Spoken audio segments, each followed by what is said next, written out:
Bonsoir les amis, bienvenue sur Israël Torah. Viens, je t'explique. L'union la plus compliquée à mettre au point, c'est l'union des esprits, l'union des intentions, l'union de la compréhension intellectuelle, l'union de la discussion. On vit dans un monde, ça on va te la répéter dans tous les chirs de Torah, où on t'empêche de parler, on t'empêche surtout d'exprimer ta vraie personnalité. Et vient le Rabbi Rachab nous expliquer en 32 chapitres, dans un mamar extrêmement connu, qui s'appelle Hechaltsu, dans lequel il explique les détails et les méandres de la non-capacité, la non-possibilité de s'entendre, naturellement j'entends. Le monde, tel que tu le vois avec tes yeux, ne te permettra jamais de t'exprimer réellement. Et regarde bien, à chaque fois que tu veux parler, on te dit chut, ne parle pas. Ta femme te dit chut, ne parle pas, tais-toi. Ton mari dit que toi tu parles. On te fait taire à chaque fois. Et arrivé au moment où tu veux parler avec ta femme, tu veux parler avec ton mari, tu dis si je parle, peut-être qu'il va mal le prendre. Peut-être ça va mal se passer. Chut, on nous écoute. C'est insupportable. Insupportable. Rabbi explique. Rabbi Rachab, j'entends. Rabbi Rachab explique que l'homme est Chorma, la femme est Bina, et que ce sont deux vecteurs, chacun opposé à l'autre, chacun contraire à l'autre, oui, et qui vivent dans un même endroit. Et en vérité, on a un tel besoin de s'exprimer, on est tellement angoissé de se dire est-ce que l'autre va comprendre ma folie, puisque un homme, ils sont tous fous les mecs, et une femme, c'est pas bien mieux. Parce qu'en vérité, on est tous avec des fantasmes, tous avec des idées, tous avec des pulsions qu'on n'ose pas dire, même pas à soi-même. Et pourtant, on a besoin de les vivre.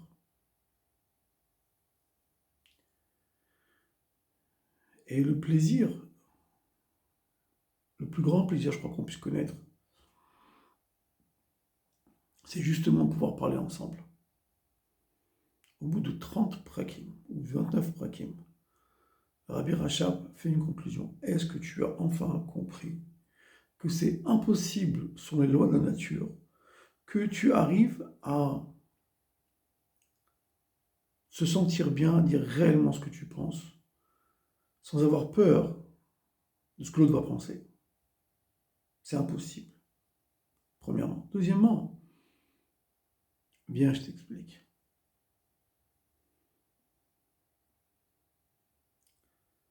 En vérité, quand tu veux parler avec ta femme, quand tu veux parler avec ton mari, c'est pas des paroles que tu veux prononcer. Tu veux dire ce que tu ressens dans le fond de ton âme. C'est ton âme qui a besoin de parler. Et c'est de ça qu'il s'agit. Parler de ce qu'il y a dans le fond de ton âme. Or ça, je dis ensemble, c'est impossible. C'est impossible. Arrête de rêver. Tu ne pourras jamais le faire. Alors, tu vas voir que beaucoup de gens vont tomber dans la permissivité, dans, comme on appelle znout, la débauche. Parce qu'on a le sentiment que dans la Torah, il n'y aura pas la possibilité de s'exprimer. Alors qu'en vérité, c'est exactement le contraire. Si tu lis réellement un peu de Torah, tu vas te rendre compte que la Torah n'est pas là pour t'interdire ou pour t'obliger à quoi que ce soit. Ce n'est pas le cas. C'est faux. C'est mal dit. La Torah est à ton service, toi madame, et à ton service, toi monsieur. Oui, oui, oui. J'insiste là-dessus lourdement. Mais tu n'y as pas réfléchi. Puis tu n'oses pas poser la question au rabbin, qui bien souvent, des fois, et pas tous, ils savent répondre. Il faut savoir connaître avec qui pose ta question. Mais il faut poser ta question. Il faut en parler à un copain. Il faut parler avec ta femme. Et à la fin du Mahamar, à la fin, il dit quelque chose de bateau, mais alors, limite, c'est décevant, la réponse du Rabbi Rachab. Si on ne sait pas la comprendre, la seule et unique façon de pouvoir échanger avec ta femme, de pouvoir échanger avec ton mari, d'avoir des relations physiques réelles avec lui, d'avoir des relations avec elle, de pouvoir parler de qui fait un café gâteau, ce que le rabbi de Lubavitch appelle Yehuda, il a l'union la plus haute, c'est d'échanger des mitzvot avec ta femme, avec ton mari, d'échanger un limoud, d'échanger des histoires.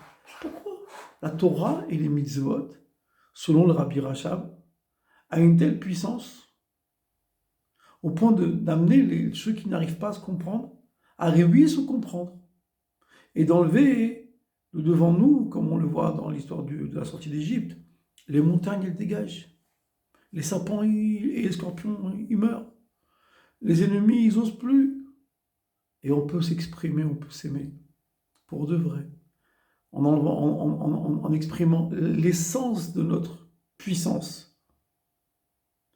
Eh bien parce que l'homme est l'âme divine du couple, la femme est l'âme animale du couple.